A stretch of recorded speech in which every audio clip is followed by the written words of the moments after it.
마켓 무버입니다. 자고 일어나면 트럼프의 관세 이야기가 업데이트되는 요즘입니다. 간밤에는 트럼프 대통령 철강과 알루미늄, 미국으로 들어오는 철강과 알루미늄 품목에 대해서 25%의 관세를 명령을 부과하겠다라는 행정명령에 서명을 했고요. 어떠한 예외나 면제도 없다고 강조를 했습니다. 특히나 다가오는 3월 12일부터는 한국도 이 대상이 될 것으로 파악이 되고 있는데요. 그러면서 자동차와 반도체, 의약품 등 관세도 검토 중이라고 발언을 했고요. 앞으로 이틀 내에서 상호 관세도 부과할 것이다라고 강조를 했습니다. 미국의 무역 적자를 해소하기 위해서 상호 관세라는 카드도 꺼냈는데요.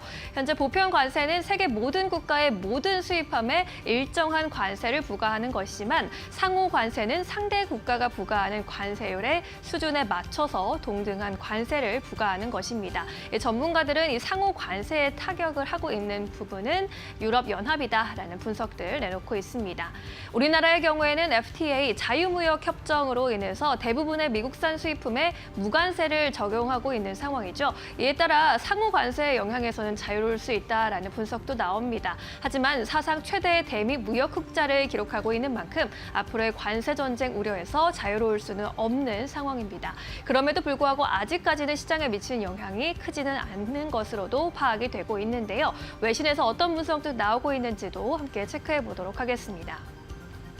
뉴욕타임스에서는 이번에 트럼프가 부과하는 철강과 알루미늄 수입품에 대한 25%의 관세는 중국을 공격적으로 겨냥한 것이다라고 코멘트를 했습니다. 특히나 과잉 생산되고 있는 중국의 제품이 다른 국가들에게 수출되면서 미국 철강 산업에 타격을 주고 있다라는 건데요. 중국과 전면전에 나선 것이다라고 평가를 하기도 했습니다.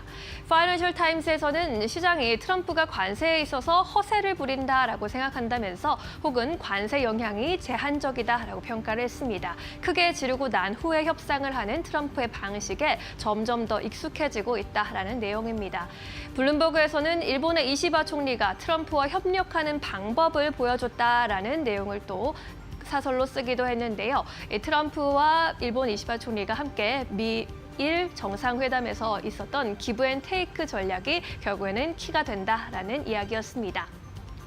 IB인 뱅크 오브 아메리카에서는 관세 정책이 주변 국가 기업들의 미국으로의 프렌드 쇼어링을 촉구하고 있고 FTA 재협상 등을 위한 레버리지 용도로 쓸 가능성이 크다는 의견을 남기기도 했는데요. 이러한 협상 과정에서 다시 한번 정책을 수정할 요지가 있다라는 것이고요. 무역 전쟁으로 크게 번질 만한 최악의 시나리오까지는 가지 않을 것이다라는 구상들 나타나고 있는 상황입니다.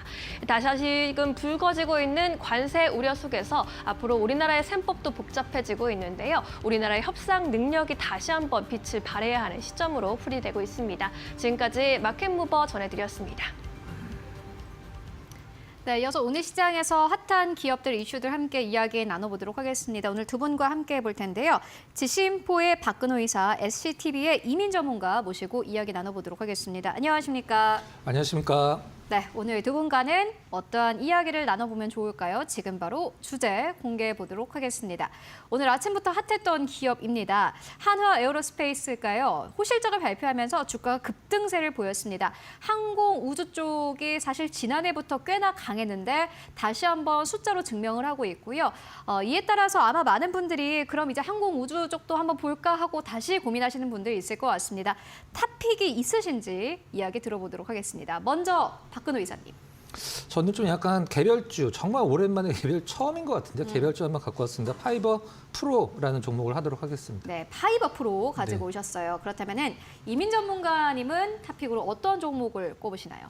네, 저도 우주항공은 뭐 여전히 살아있다. 세트랙 I로 꼽아왔습니다. 네, 세트랙 I. 이렇게 두 가지 종목을 봤는데 그렇다면 박근호 이사님, 파이버 프로 네. 이 기업의 투자 포인트 좀 들어볼까요? 보니까 주가가 급등하고 있던데요. 아까 이제 이슈를 받고 원고로 쓸 때 진짜 이때 네. 쓰신지 앞으로 확인을 좀 해봐야겠어요. 그럼요. 네. 한 2% 정도, 3% 정도 있었었는데 하나 에어로가 이제 쭉 계속 이제 5장에서 올라가면서 같이 좀 올라간 것 같아요. 파이버 프로, 저는 사실 이 우주항공 관련돼서 여러분들이 이제 어떤 매매로는 제가 나쁘지 않다라고 생각을 하는데 투자로서는 아직은 좀 약간 보수적으로 봐야 된다라고 생각하는 이유가 뭐냐 하면 국내외에서 어떤 뉴스의 타이틀이 굉장히 큰 거가 하나 나왔을 때 굉장히 강하게 움직이죠. 실질적으로는 개별주처럼. 근데 그 뉴스의 타이틀은 이제 열기가 좀 식을 텐데 주가도 단기간에 많이 내려오기 때문에 사실 매매하기는 나쁘진 않은 것 같아요. 근데 중장기적으로 계속 갖고 가기는 좀 약간 분석을 좀 많이 해야 되는 종목군들이 좀 많이 있다라고 생각을 하고 있고요. 오늘 이제 여러분들한테 말씀드린 파이버 프로 같은 경우는 오늘 시장의 핫 이슈라고 할 수 있는 하나 에어로스페이스와 벤더 관계에 있기 때문에 일단은 오늘 시장에서 좀 관심을 받는 것 같고요. 어떤 기업인지 잠깐 간단하게 브리핑을 좀 드리면은 뭐 여러 가지 이제 전방 산업을 두고 있습니다. 자동차, 배, 비행기, 그다음에 유도, 무기와 같은 전방 산업이 포트폴리오가 좀 많은 편이긴 한데 가장 중요한 거는 관성 측정 장치라고 생각이 되네요. 관성 측정 장치가 뭐냐 하면 어떤 물체가 날아가면서 회전을 하고 각을 어떻게 잡고 뭐 어떤 상황이고 요거를 이제 측정하라는 건데 지금 제 말만 들어도 어디에 쓰일지 딱 눈치가 오시죠. 그게 어디냐 하면 바로 유도무기에 쓰이는 부분이거든요. 그렇기 때문에 우리나라 그 방산 업체들의 대부분의 이제 벤더로 등록이 돼 있고 파이버 프로가 뭐 굉장히 개별적 성격이지만 자기가 하는 어떤 그 입장에서는 기업 입장에서는 굉장히 좀 약간 한몫을 단단히 하는 기업이긴 합니다. 좀 작아서 그렇지. 그리고 마지막에 옵션 플러스 알파로는 유리기판 검사 장비 시장 진출 기대감이 있는데 이 부분은 제가 좀 디테일하게 알아보려고 했는데 기업 내에서 이거 좀 약간 숨기는 듯한 느낌이 좀 있더라고요. 아직은 좀 준비 구간인 것 같습니다. 파이버 프로 저는 요 개별주 쪽에서는 제일 좀 나은 것 같다 이렇게 말씀드리도록 하겠습니다. 이게 보안 그리고 양자 컴퓨터 쪽으로 네네, 맞죠? 맞습니다. 네, 그거였는데 파이버 프로 다시 한번 항공 우주 쪽으로 어떻게 또 사업 현재 하고 있는지 들어보고 왔고요. 이어서 다음 기업 바로 만나볼게요. 다음 기업은 이민 전문가님께서 가지고 오신 세트랙 I입니다. 보니까는 오늘은 2% 상승세 그리고 뚜렷한 뭔가 수급의 움직임은 없는데 이 기업 어떻게 보세요? 그래도 최근에 좀 많이 올라왔네요.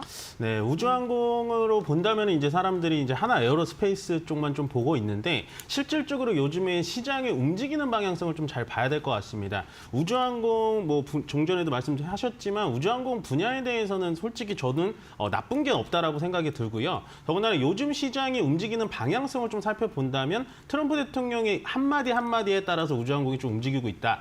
우리가 한 3주 전만 생각을 해본다면요. 트럼프 대통령이 당선 취임일 당시에 화성에 성조기를 꽂겠다 뭐 이런 멘트를 좀 내밀면서 결국에는 우주항공 쪽에 대해서 상당히 많은 지원과 전폭적인 지지를 좀 하겠다라고 은연중에 좀 제시를 한 거고 제가 그래서 오늘 세트랙 I를 갖고 온 거는 딱 한 가지입니다. 우리나라의 국내에서 유일하게 위성 체계를 수출한 이력이 있는 기업으로 또 보여지고 2021년도에 한화에 인수가 되면서 현재는 하나 에어로스페이스라는 회사 자체가 지분을 33.6%를 가지고 있습니다. 1대 주주, 최대 주주로 등극을 해 있고요.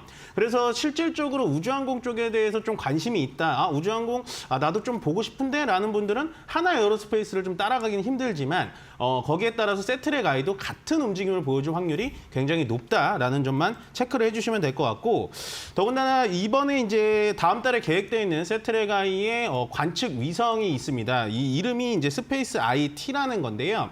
이게 0.3m급의 관측 위성이라고 불리는 건데 0.3m급이라고 하면 좀 알아듣기 어려우시잖아요. 가로 세로 30cm, 30cm를 한 픽셀로 딱 해상을 시키는 건데 그게 조금 더 쉽게 말하면 우주에서 촬영해가지고 사람을 인식할 정도로 해상도가 굉장히 높은 관측 위성이라고 생각을 해주시면 됩니다. 쉽게 말해서 이런 0.3m급 관측 위성은요.